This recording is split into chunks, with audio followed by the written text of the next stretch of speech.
There is no other nation in the world that provides the kind of special education services that we have here, and it's totally free.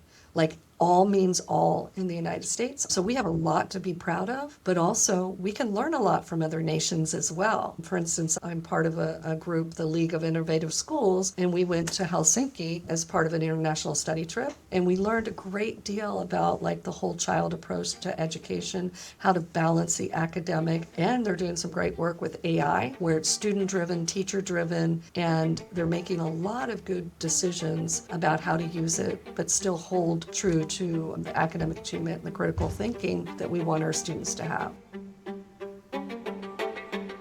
You're listening to School District Superheroes, a podcast that puts the super back in superintendents. In each episode, you'll learn how today's most innovative superintendents are reimagining what's possible for students, staff, and their communities. And now for your host, Nick Telford. Well, Gunn Marie, it's a pleasure to have you on the School District Superheroes podcast. Welcome.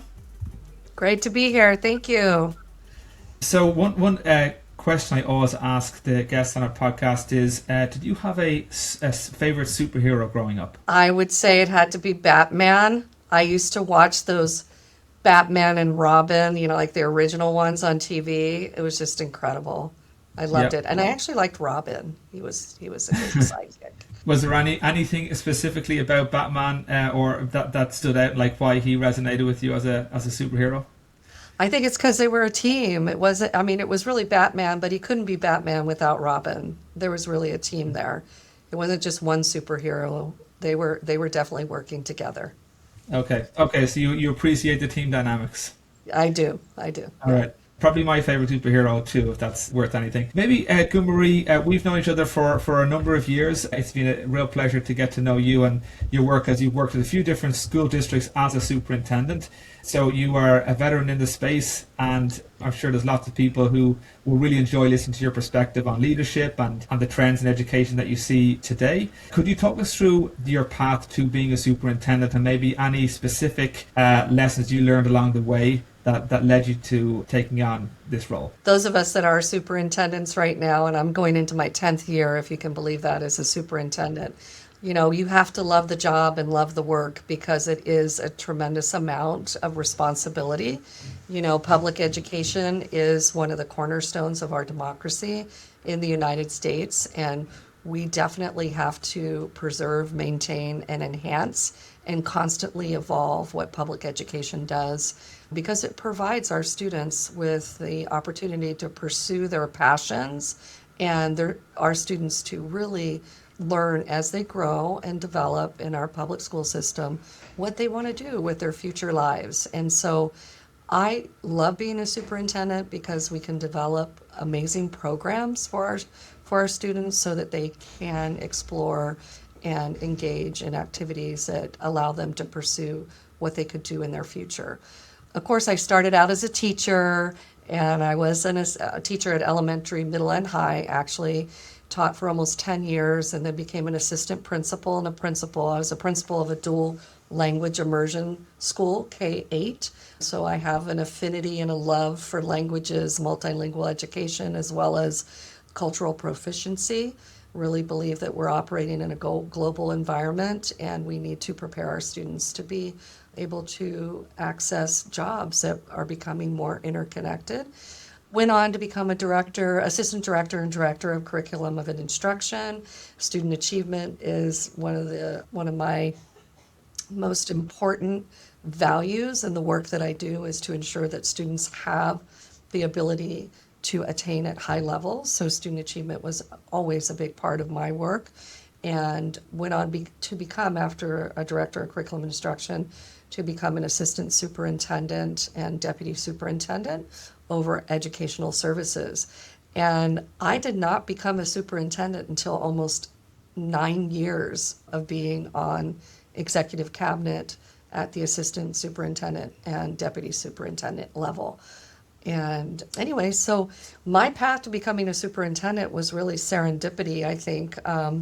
I followed a couple of superintendents that were mentors and really close colleagues and people I admired, and thought, they saw something in me and I could be a superintendent. And I actually became the superintendent in Orange Unified in the district where I was deputy soup, and had been there for nearly 8 years prior to me becoming a superintendent. And then I had about 6 years as superintendent there. I was deputy. And so it was wonderful to be in an organization where you had built a team, worked with successful mentors and superintendents along the way. So it was just a wonderful experience, and I I loved that opportunity to be in a district where I'd been for a while, almost 13, 14 years when I left. And I really enjoyed making a change as well. I advise all people to look outside your district, all administrators take an opportunity to go somewhere else as well to get different perspectives.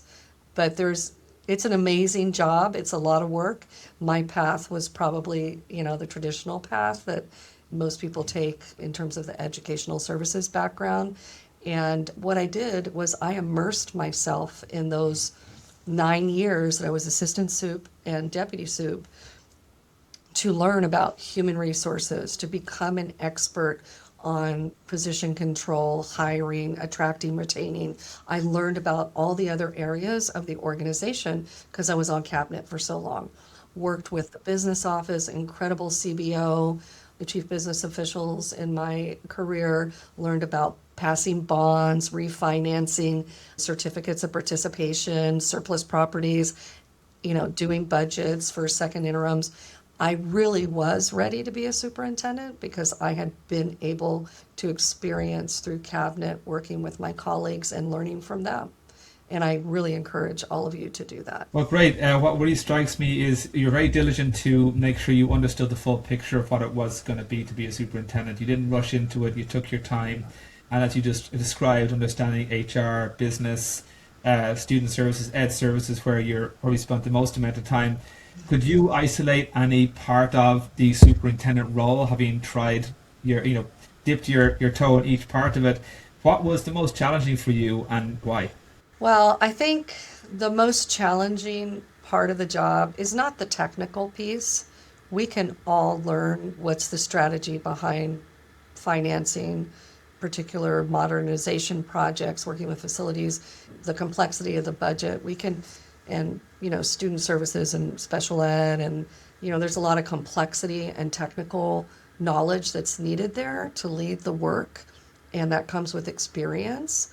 But I would say the most challenging part of the job is the personnel and ensuring that you have the right people in the jobs within the organization, ensuring that the systems are in place to support the people in the work, and then that there's a care and consideration and relationship building component, teamwork, that keeps people excited about the work, and also the accountability.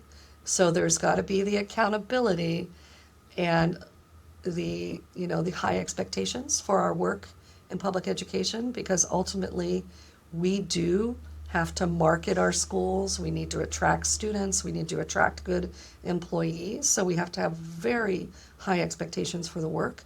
But with that, we demonstrate care and kindness. And I always say to my team that I wouldn't give you critical feedback or feedback on your work if I didn't care about you, because I want you to be successful. So please take it as my act of kindness and a gift to you to give you feedback, because I care enough to do that. I don't want to see you fail. So it's the people part that through the work we encourage people to be successful, and at the same time accountability, and then building those relationships and ensuring within the system that we have the right people in the right positions, because people have different strengths and weaknesses. And we really have to identify that as leaders. And so if they're not suited for one particular position, they may have strengths in other areas. And, it's really sorting through all that. That is probably the most complex, challenging piece, because we inherently get our work done by working with people. Yeah. Well, yeah, it seems like the people part of the work, that's probably the most difficult to pin down. And again, it's not a science. It takes experience. What would you mentioned one phrase there that I was interested in about keeping people excited about the work. That, when things get tough, obviously that is hard, especially with the hours that educators have to put in, and the fact that dealing with parents and everything that goes into a school, and overseeing a number of schools. How do you keep people excited and motivated to keep doing that great work? Well, it's all about creating a team, and that's why I said who my superhero was. It Yeah, wasn't just one. It's yeah, all about creating a team, and on executive cabinet, allowing your team. I work the most closely with my executive cabinet, and so allowing them to come to the table with any and all issues that are important for us to discuss, valuing them and creating that space where they feel they can bring ideas forward, challenges and ideas so we can talk about it and work through it. So creating that, and then humor. Those people who have worked with me know that I appreciate joking around a little bit in order to lighten the pressure, because our work does have immense pressure, but we can't take it too seriously. When we come back to work the next day, the same problems will be there and we'll keep at it. And we need to realize that this is a labor of love. We are here because we love the students, and we are going to get it done. We're going to get it done right. It may take time, and we're going to work together. So that's kind of like the team atmosphere that you build. But there's also, like, within the system, we build really fun events. Like here in Westminster School District, we have a great district office team. Like we just had a summer bash where our maintenance crew came out and barbecued for all our district office staff, and we had games and cornhole. So we try to do fun things together because we want to build those moments of experience where we are connecting with each other. And that's part of our core values of our strategic plan, is connect, that we feel we are all connected in our work, and we want to build opportunities for us to engage. And so that we know each other more than just through the work, but as people, and we relate to each other.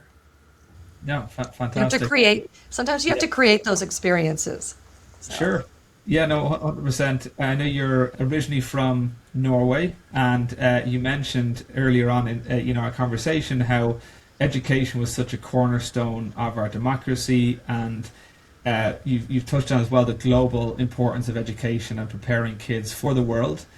Could you maybe delve a little bit more into the importance of education, any trends that you see in education today that you think people should take notice of and pay attention to, and as leaders and people involved in education should just ensure that there's awareness around? Well, that's a great question, Nick. There's so much to that. Yes, I'm from Norway, so I do value sort of that international global perspective. And I do think with where we are right now with technology and AI, and that could be like a whole nother conversation, but Yeah. there is, things are changing so rapidly in our environment, and we need to ensure that we prepare students for the future. And, the problem with any huge system is that you can have some inertia or some stagnant thinking, like this is the way we've always done things, or the traditional concept of education and how we've always worked through the classroom experience. It has to look a certain way. I really think the biggest opportunity we have moving to the future, like a future ready school environment, is this whole idea of how we integrate the critical thinking and the human part of our experiences, as we think through how we use AI to expose and prepare our students for the future. And we can learn from many countries. So in the United States, we have probably one of the most premier exclusive education systems in the world, right? Much of that is private education at the higher level, at higher education, but we are also known for outstanding public schools that are free, open to all students, equity driven, equity minded. Like there is no other nation in the world that provides the kind of special education services that we have here, and it's totally free. Like all means all in the United States, all kids get that. There's no other place that does that. So we have a lot to be proud of, but also we can learn a lot from other nations as well. And for instance, I'm part of a group, the League of Innovative Schools, and we went to Helsinki as part of an international study trip. And we learned a great deal about like the whole child approach to education, how to balance the academic, and they're doing some great work with AI, where it's student driven, teacher driven, and they're making a lot of good decisions about how to use it, but still hold true to the academic achievement and the critical thinking that we want our students to have. So there's a lot of connections there, and I find it very exciting because ultimately in public education, we have to evolve, we have to be nimble, we have to be able to respond to all these changes in our environment because that's where our students will be. The way I learned when I was growing up is not the way the students these days are learning, and I have to be able to understand that. So I think it's a very exciting time in education, and we just have to be open to all the possibilities and look at different models. That's fascinating. I didn't. I'd love to know a bit more about the League of International Schools. Has there been what else? Could you maybe dive into that a little bit more in terms of anything else that you took from? Yeah, either it's from, yeah, the League of Innovative Schools. innovative schools. Thank you. Yes. Yeah, so the Yeah. League of Innovative Schools is a group of about 100 or so superintendents with their districts that meet a couple of times a year. And then we also are part of implementation cohorts. We also get information on research studies, cutting edge projects, and new curriculum that we can participate in. And we have our teachers do, like, for instance, I had a group of teachers work on literacy and AI with a new tool. My ed tech director is working with some blended learning models.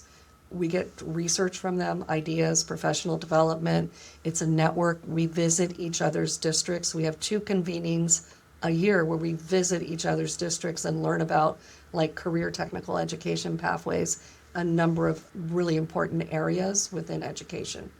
So it's a wonderful group, which I've Yeah. been part of since my prior district and in Westminster School District. Going abroad to these schools, what stood out? And have you traveled abroad outside of the US to any other countries? But if not, was there anything else from spending time in Helsinki that I think it's in Finland, right?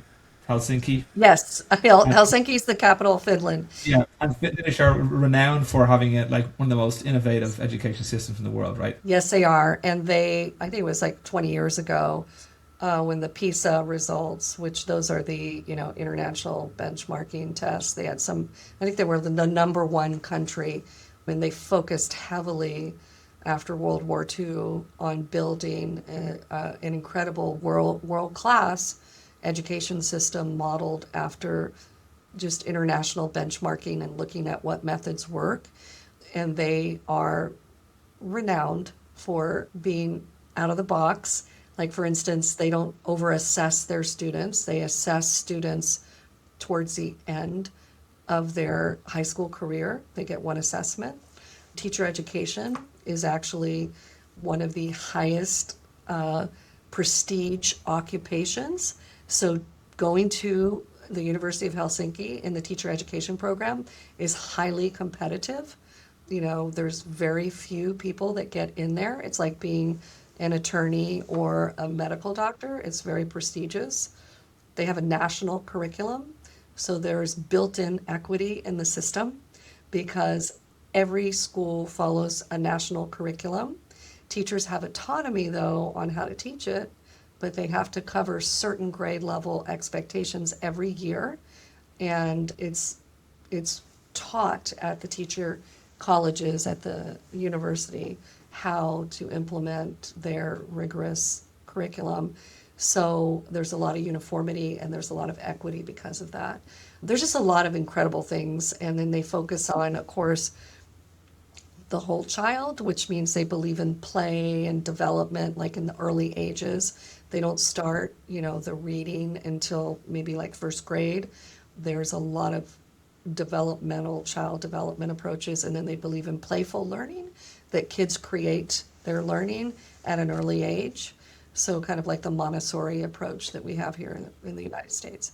So there's so many learnings. It's just incredible. And I have to thank the League of Innovative Schools being part of that group. Fantastic. Well, I'm glad that you're bringing that expertise to Orange County here in California.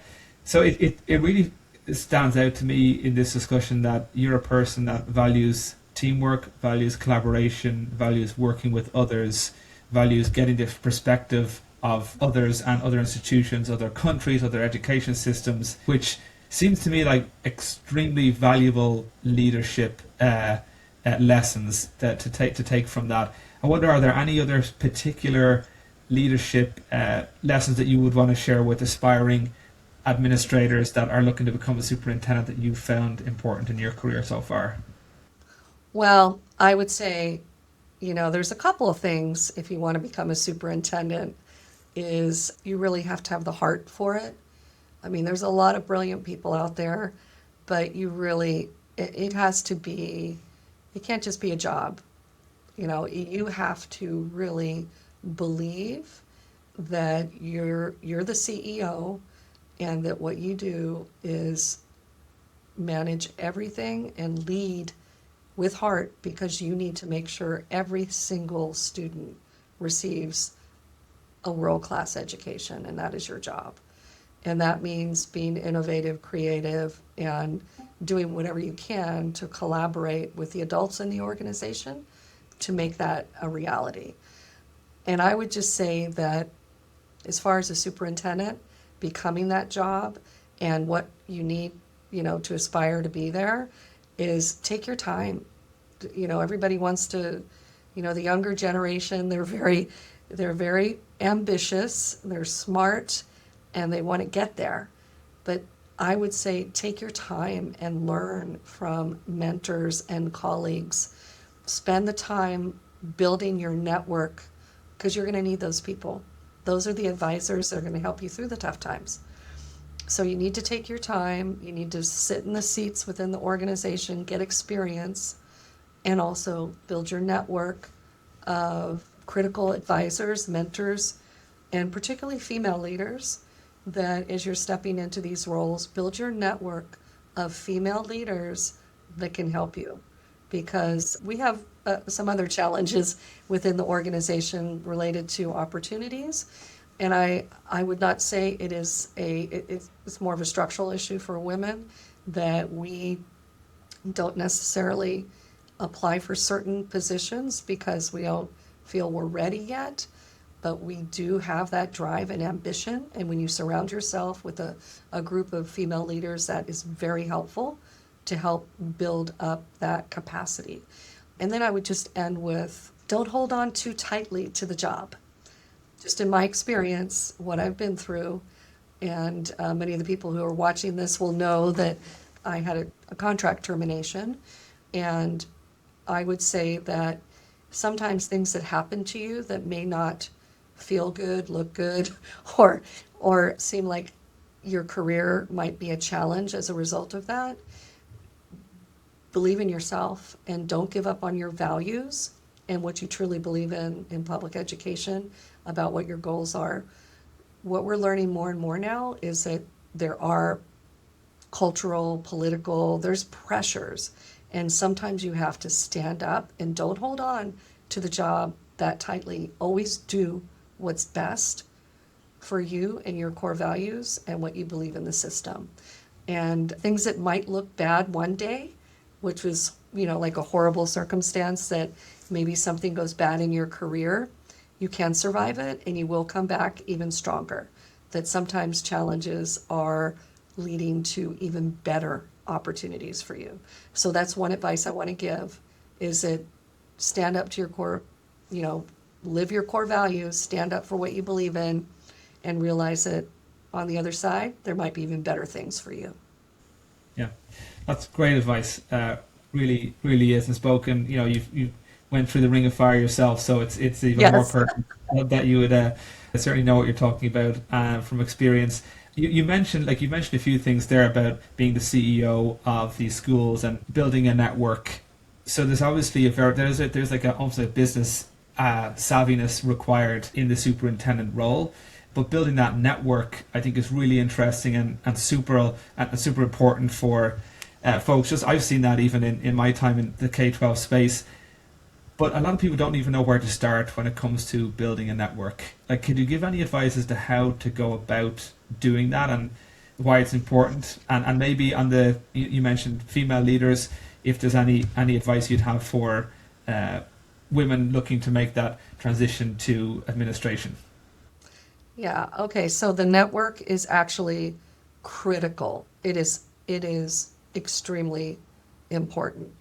So as you're growing your future, like as a future administrator, what's really important is that you join certain professional organizations and go to, conferences, present at conferences. So for instance, AXA, that's our administrative organization, there's a lot of opportunities to get involved with your local AXA and then the state organization. They're incredible. Lots of amazing leaders there to connect with. There's also like the California Association of Latino Superintendents, CALSA, which is an incredible group, also for superintendents and administrators. There's other affinity groups for African American. There's female leader groups. There's the Asian American. There's so many different groups. You need to ensure that you get involved, because not only are you working day to day in your organization, in your district, in your school, but you need to be involved outside to have those professional networks. And then I would also say getting a doctorate is a profound experience, because you meet, for instance, I love USC. My husband and I met at USC. I'm a big USC fan. So I got my doctorate at USC. I got a PhD there. It's been years, but I would say that experience connected me with so many incredible people. When you go through the doctoral program, you meet people that are engaged in serious research, and you start to talk about ideas and you share ideas, and you meet incredible people that are engaged in the same work as you. And then you also meet retired superintendents that are professors. You get to engage with them. They have a whole nother network that you can get involved in when you start to work with retired superintendents that are out there doing consulting. There's many, many groups to get involved in, and it's absolutely critical because they help mentor you, they help expose you, they help introduce you to a whole nother world of individuals. And particularly female leaders, I think what we need to realize is there's no lack of ambition for our female leaders. We want to promote, we want to be successful. I see incredible female leaders that it just takes longer, it's harder, and there aren't as many opportunities for us within some of the some of the education spaces.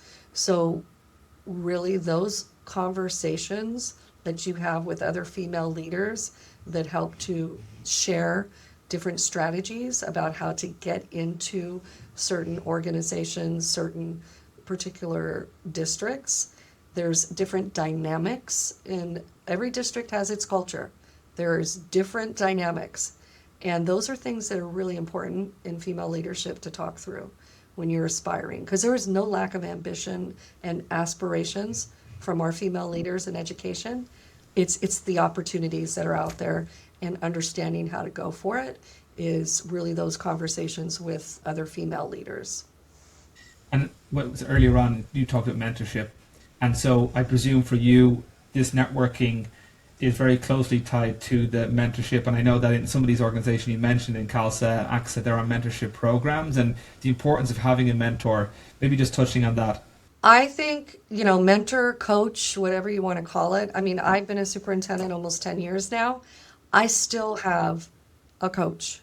The greatest athletes in the world who, are on their game, Michael Jordan, he had a coach the whole time.